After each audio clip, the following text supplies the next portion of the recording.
আজকে আমার দিদির শ্বশুরমশাইয়ের জন্মদিন ছিল, তো সেই উপলক্ষে দিদি আমাকে দুপুরবেলা দিদির ঘরে খেতে ডেকেছিল। তো আজকে ভাবলাম ভালোই হলো, রান্না করতে হবে না। তো দিদি যেগুলো রান্না করেছে সেগুলোই আমি আজকে ভিডিও করে নিয়েছি, কারণ আজকের দিনটা তো আমাকে ভিডিও করতেই হতো কিছু না কিছু। তো দিদির রান্নাগুলোকেই আমি ভিডিও করে নিয়েছি, আর সেগুলোই আজকে আপনাদের সাথে শেয়ার করব। তো একটা ভিডিওতে তো সব কিছু দেখানো সম্ভব না, তাই ভিডিওটা পার্ট করে করে আপনাদের সঙ্গে শেয়ার করব।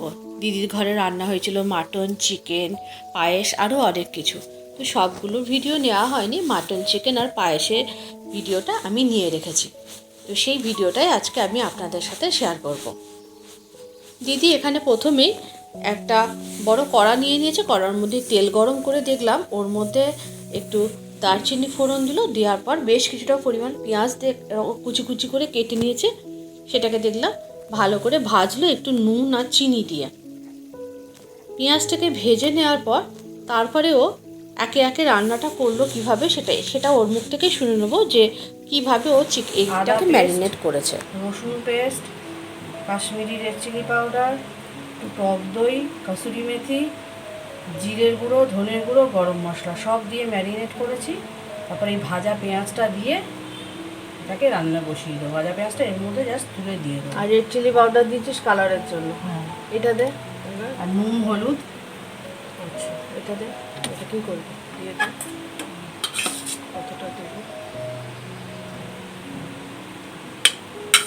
দিয়ে এবারকে এটাকে কী দিয়ে মাখাবি? হাত দিয়ে মাখাবি না? কিচ্ছু মাখাবো না, এটা এইভাবেই বসিয়ে দেবো। আচ্ছা,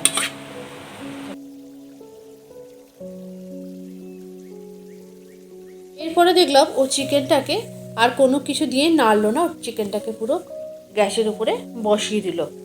আর একটু নাড়াচাড়া করে মানে পেঁয়াজের সাথে সমস্ত চিকেনটাকে একটু মিশিয়ে দিল। দেওয়ার পর একদম ঢাকনা চাপা দিয়ে কিন্তু চিকেনটাকে রান্না করলো। একদম চটজলদি কিন্তু কি সুন্দর চিকেনটা রান্না করেছিল, এবং খেতে এত অসাধারণ হয়েছিল যে কি করব। ও চিকেনটাকে কিন্তু এরকম ঢাকনা চাপা দিয়ে রান্না করছিল। আর চিকেনটা তারপরে ও এর মধ্যে দেখলাম একটু কাঁচা লঙ্কা দিয়ে দিল। আর চিকেনটা যখন প্রায় বেশ খানিকটা সিদ্ধ হয়ে গেছে, তারপরে ও এর মধ্যে কিছুটা গরম জল মিশিয়েছিল, সেটা অবশ্য আরেকটু পরে।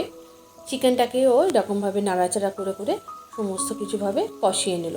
আসলে এক একজনের রান্নার পদ্ধতি তো এক এক রকম থাকে। চিকেনটাকেও একদম চটজলদি এরকমভাবে রান্না করে নিল, যেহেতু শ্বশুরমশাইকে তাড়াতাড়ি খেতে দিতে হবে। আর তারপরে ও এর মধ্যে কিন্তু একটা বড় সাইজের টমেটো এরকম করে কুচি কুচি করে কেটে দিয়েছিল।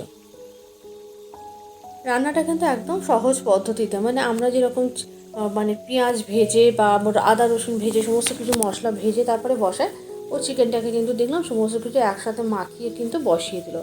আর খেতেও কিন্তু হয়েছিল ভীষণ সুন্দর। চিকেনটা যখন প্রায় ভালোভাবে সিদ্ধ হয়ে গেছে, তখন দেখলাম ওর চিকেনের মধ্যে কিন্তু একটু দিয়ে দিল গরম জল, অল্প একটু গ্রেভির জন্য। খুব বেশি গরম জল দেয়নি, অল্প একটু গরম জল দিয়েছে।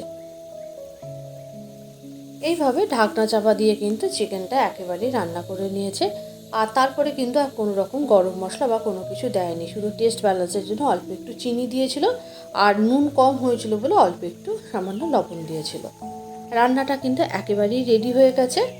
রান্নাটা কিন্তু এরপরে ঢাকনা চাপা দিয়ে রেখে দিয়েছিল।